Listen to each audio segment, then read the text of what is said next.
All right, everybody, come on in. It's going to be a quick but great discussion with the fabulous Adam Klasfeld. He's the owner and editor-in-chief of All Rise News. His focus is on the judiciary. His reporting is excellent. His writing is clear, and it lets people like me, non-lawyers, understand what's going on in the third branch.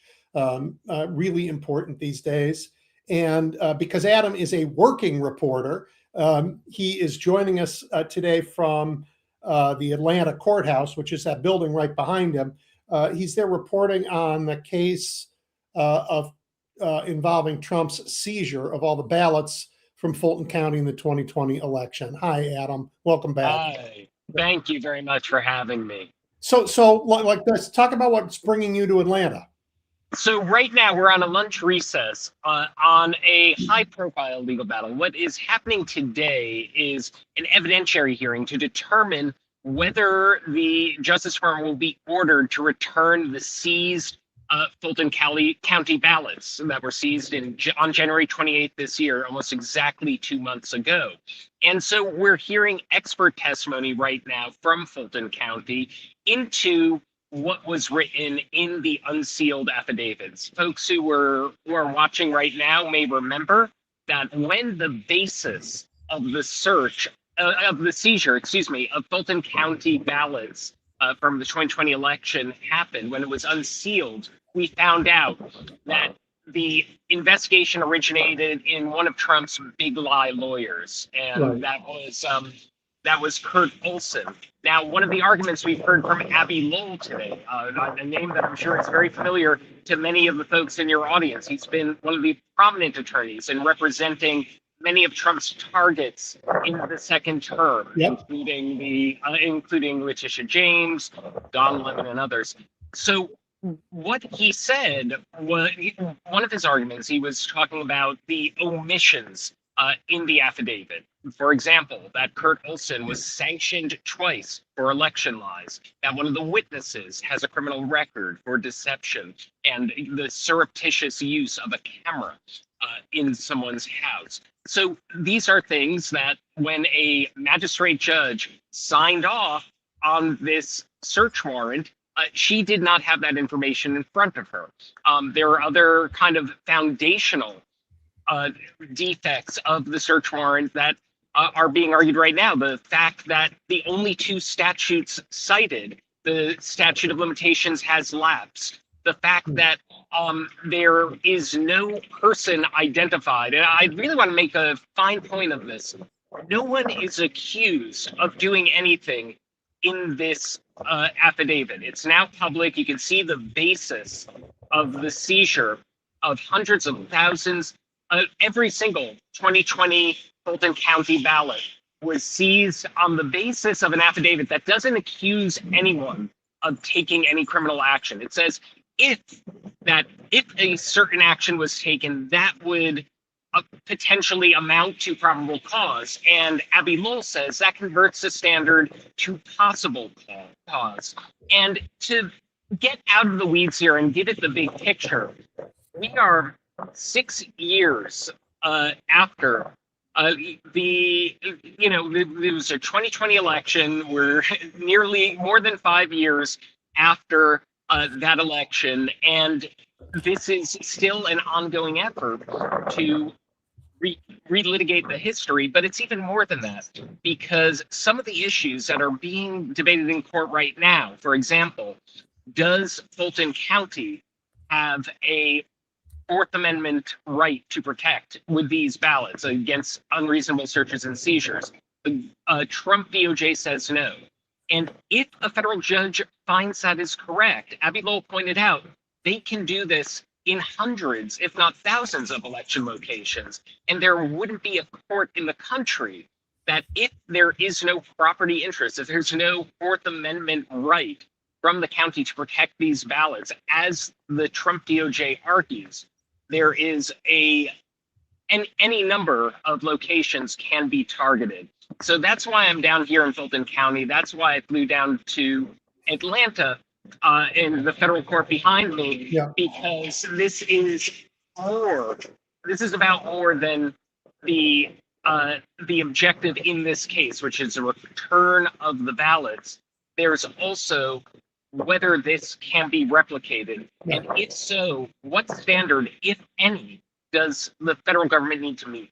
I have so many questions, starting with, it sounds like the magistrate who signed off on the warrant didn't really do her job. And I mean, I don't want to be critical of somebody I don't know, but when you think about this last week, when Judge Boasberg said, when the government wanted a search warrant to go after the Fed chair, he said, "What are you alleging went wrong?" And they said, "We don't know, nothing. We're going to look." And he quashed it. He said, "No, that's not how the law works." And it sounds like here they got away with that.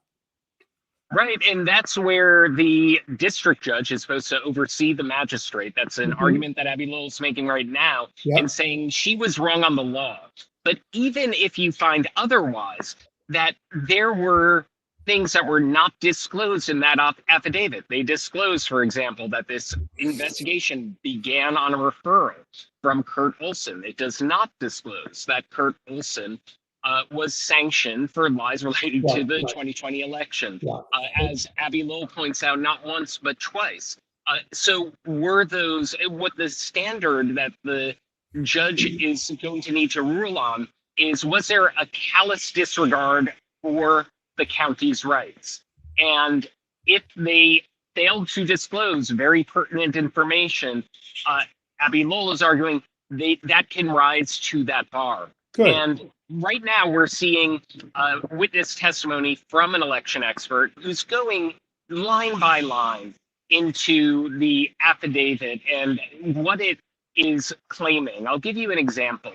One of the things that we've heard testimony about is pristine ballots, because what you're seeing with a lot of these witnesses is a relitigating of rejected 2020 election conspiracy theories. And one of them was the idea of pristine ballots, which means they were that when certain ballots are absentee, mailed in, that one would expect a fold or a crease, and the government says, aha, there is no fold, there is no crease, this is pristine, and therefore it's misconduct. Never mind the fact that Brad Raffensperger, the Republican Secretary of State, looked into this very issue and concluded pristine ballots, the ones that are being talked about here, this was thoroughly investigated, these ballots weren't counted. That isn't in the affidavit. And so this is the type of testimony we're hearing. If this investigation is, if these ballots aren't returned, if the investigation that the Trump DOJ is pursuing leads to an indictment, one can expect the reviving of these conspiracy theories, and that's why it's so important to get into the weeds. So, Adam, what's going on? Let's talk about the Fourth Amendment question. I mean, right. The government is arguing, I guess, if they're saying the Fourth Amendment doesn't apply here, they're saying, what are they saying? We don't even need a warrant. We can just take. Is that what they're saying? It's a very perceptive question, because that's exactly what Abby Lowell said that the effect of that would be. As a matter of fact, one of his arguments against the Trump DOJ's claim that counties and election administrators don't have Fourth Amendment rights to protect here. Well, if that's the case, why did you seek a warrant from the magistrate to begin with? You could just have, you did not need it under that theory. And the fact that they pursued the search warrant is itself evidence that they know they need it. Yeah, but I just, the administration's point, I think the president's point, wrong as it is I control elections in America. They are mine. You're all agents. He said this, my agents in elections in the country. That is absolutely legally wrong, constitutionally wrong, and besides just the damn lie.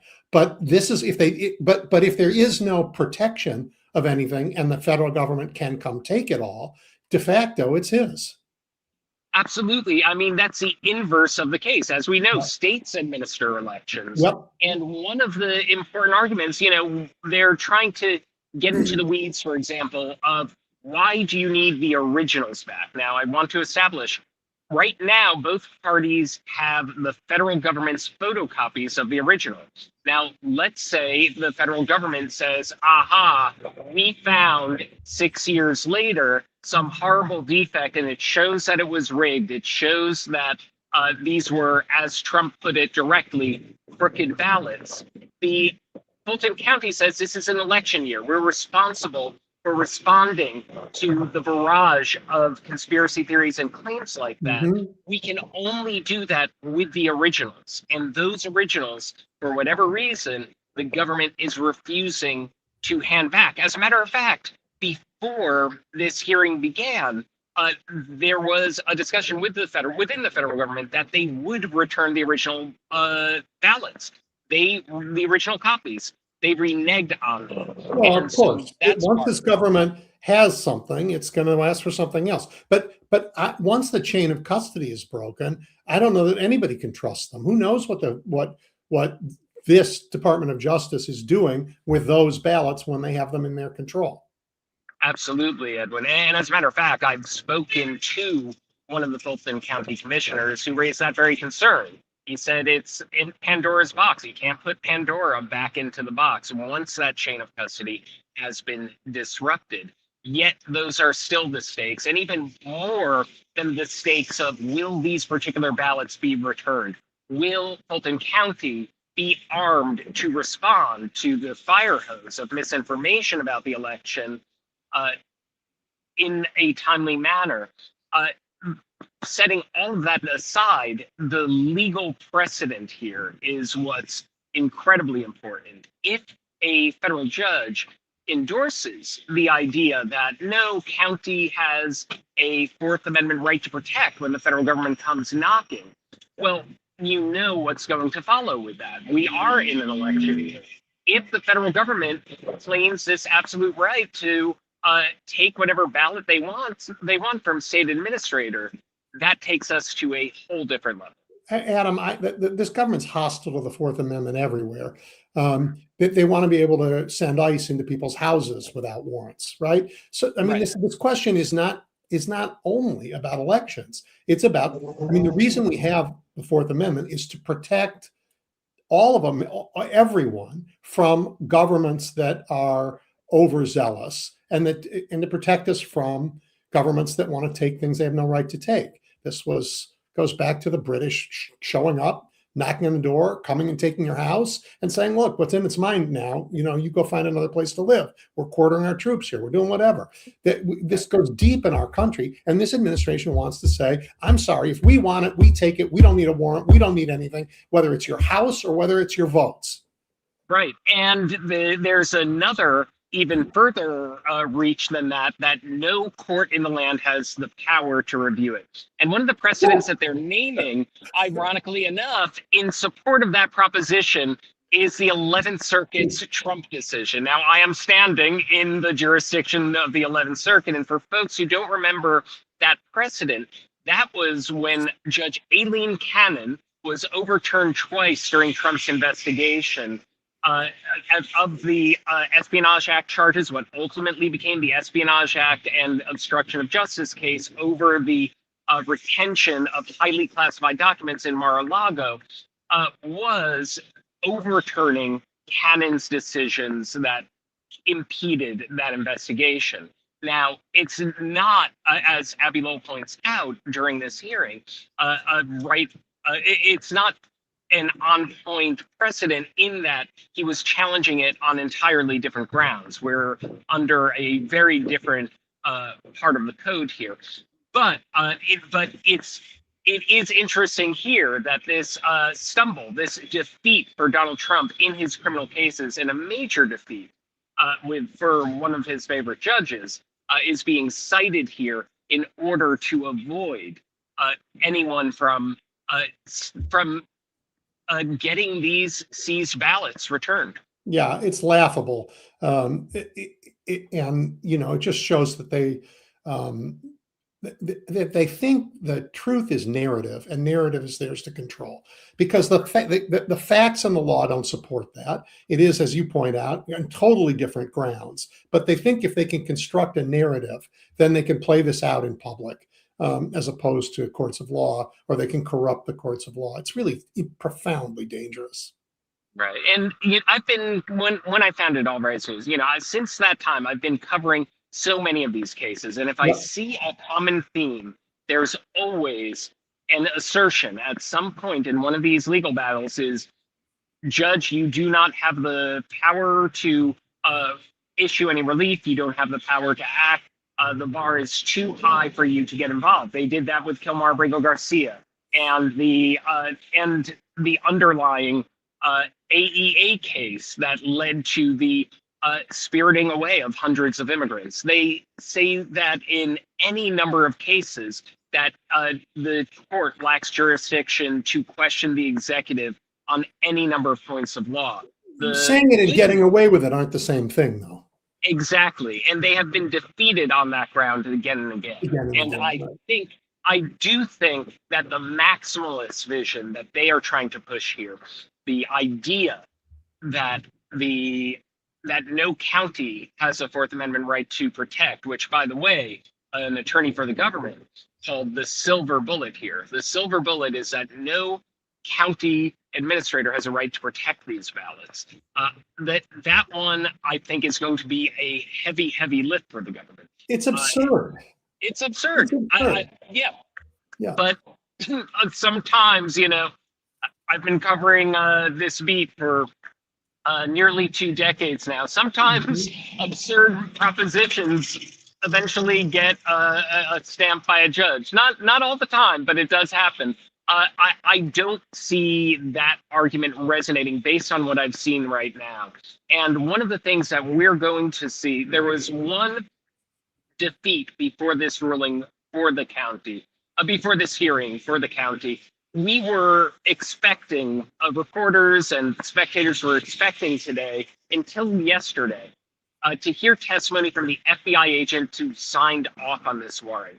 The judge rejected the subpoena yesterday, but there is a renewed request for that. And in the afternoon session, one of the things that I expect the judge to decide is whether the government opened the door that we are going to hear testimony from the FBI agent who signed off on this. And help me understand that. Why was that not allowed before, and why is that important?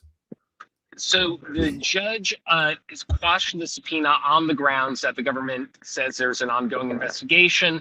The testimony relate to whatever it is that they're investigating. So he rejected, he quashed the subpoena. What happened in court just before lunch was that during testimony by an election witness, the DOJ lawyer asked a series of questions about the agent's state of mind. Now, an election expert has no expertise on that. But who does have insight into the FBI's state of mind when they executed this warrant is the FBI agent. And that agent is in the building. And one of the final words before the lunch recess from Abby Lowell was, I didn't open the door, Your Honor. They did. We'll see if the federal judge agrees. I mean, so that's interesting. But what investigation could they be protecting when they allege no wrongdoing? So that is one of the mysteries here, and that's it's something. It creates a mode of protecting the argument, right? Like if they cannot disclose anything for fear of releasing information about an ongoing investigation, yet at the same time, their entire affidavit is silent on any wrongdoing by anyone. There isn't an individual named or unnamed in that affidavit who is accused of doing anything criminal. So it creates this force field, if you will, that we can't say anything because we have an ongoing investigation, but the affidavit leaves no indication about what you're investigating. And the only 2 statutes that it's citing are statutes where the statute of limitations Is has gone. lapsed. Yeah, I assume they don't want the FBI agent to show up because the only thing he can say is, I've been ordered on a phishing investigation, where I've been ordered to create a crime out of the Right. evidence that we have taken. And that, of course, is outrageous. And that's That's Stalin something used that, to of do, and course, that they doesn't would belong never here. say in federal court. So But he it's may be forced to if you get him on the stand. That'll be interesting. correct. That'll be interesting. All right. That's really fascinating. I'm so glad you're there and covering this. It's really important. Something else is important. And can I ask you about another story you wrote? Absolutely. Yeah, because I loved, I'm not saying that often I'm happy reading your stories, honestly, because you cover such dreck. But I was happy reading about the Twin Cities counteroffensive. Yeah, absolutely. It's so right now, I think this is one of the most interesting legal battles in the country right now. I'm so happy you asked about it, Edward, because it's where will local officials step in? And when I talk about the Twin Cities counteroffensive, I'm talking about the investigations into Renee Good and the homicide investigations into Renee Good and Allison Brennan. And that is being conducted by a number of officials, including Hennepin County Attorney Mary Moriarty and the AG. Yeah. So what that lawsuit by Moriarty and others is doing is that it is demanding the cooperation that's with federal law enforcement and the sharing of certain evidence that has been withheld from the beginning. And that the denial of what is known as, I'm going to get a little bit technical here, the TUI request was a violation. It was made in an arbitrary and capricious manner. Hey, Adam, can you the wind has caught your phone, or the other way, whatever it is. But yeah. Okay, is that better? Yes, actually. Sorry, I'm in a little bit of a wind tunnel. I apologize. But I will say so that lawsuit is seeking federal cooperation with the state investigation, and it is an interesting story because it is a necessary story. We have an unparalleled blockade of information from the federal government with state authorities. The federal government has asserted under the Trump DOJ time and time again that state authorities can't do anything. And so the filing of this lawsuit suggests that state authorities aren't cowed. And we need to also look at this in the context of the fact that, I'm sorry, I'm going to turn a little bit again. Yep. I think you look great, by the way. Thank you. In the context of attempted intimidation of state authorities, you had Todd Blanche, Trump's former attorney, turned deputy attorney general, saying time and again that if state authorities try to arrest a federal agent, they will be prosecuted. So this legal battle about fundamentally what are state authorities' powers to act when the federal government refuses to, has sweeping ramifications. It's one of the most interesting stories of Trump 2.0 because we see it in other realms. In the antitrust world, we see the federal government deciding they don't care about monopolies. As a matter of fact, they prefer them.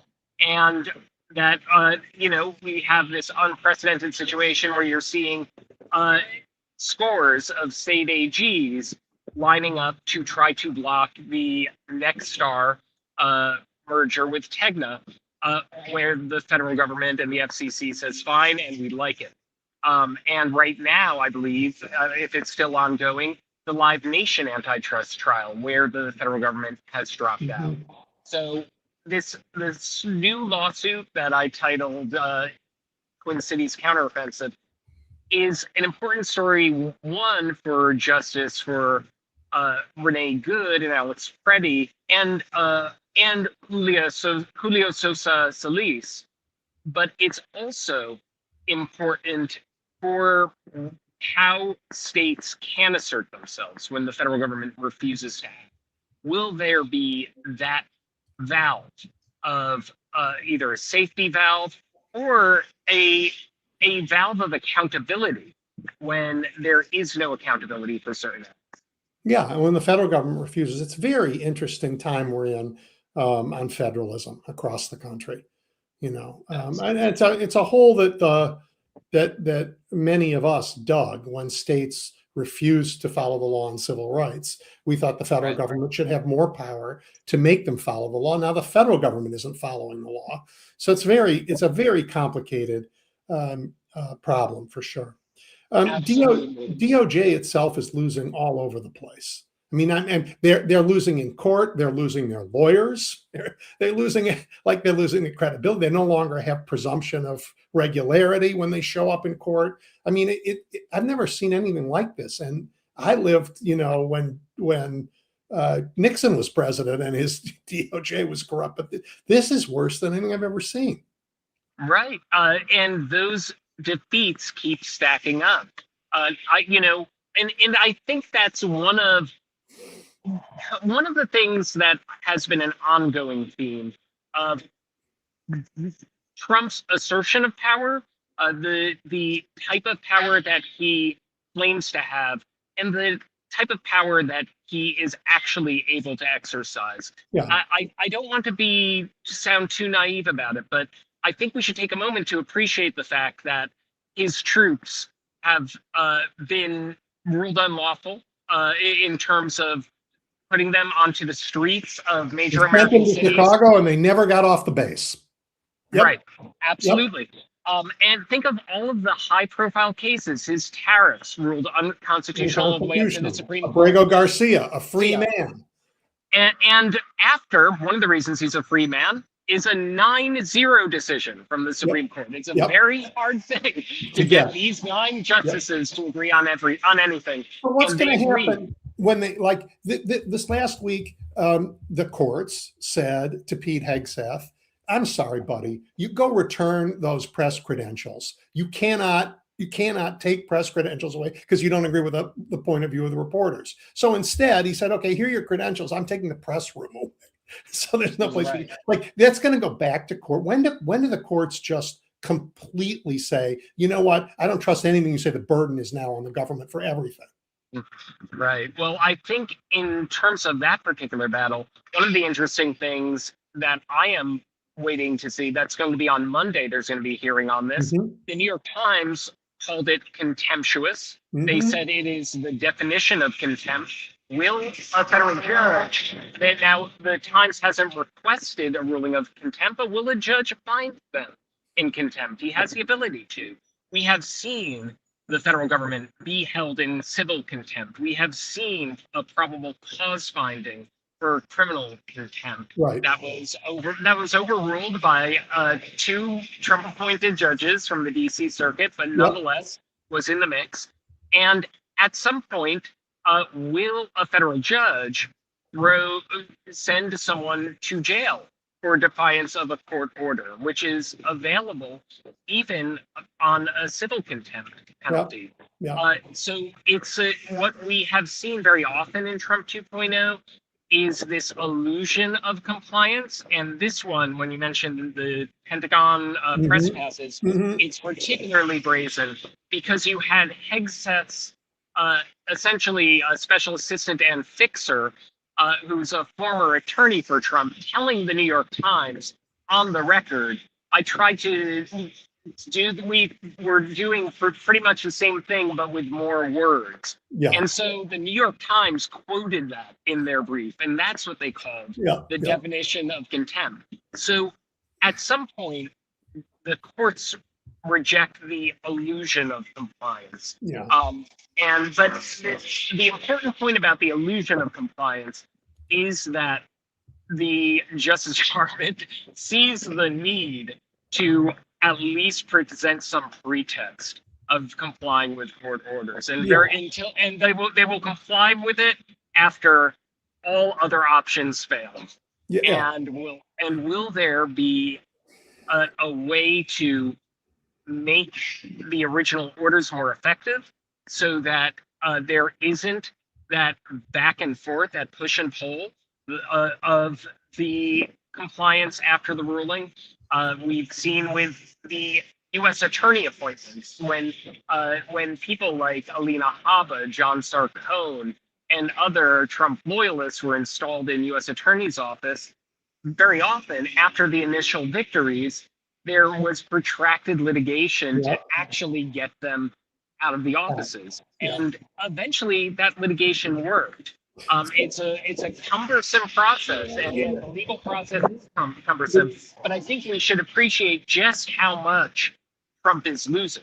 I do appreciate it every day. And I appreciate it for a couple of reasons. One, it's just, I appreciate it, plain and simple on the facts. But the other is that the judiciary is holding against an unprecedented attack from the executive branch. And they're holding long enough to give the American public the chance to do our job, which is why, we have no King's weekend and we are winning in elections. I mean, I'm a partisan. We're winning in elections because the public has to do its job too, as the courts are bravely.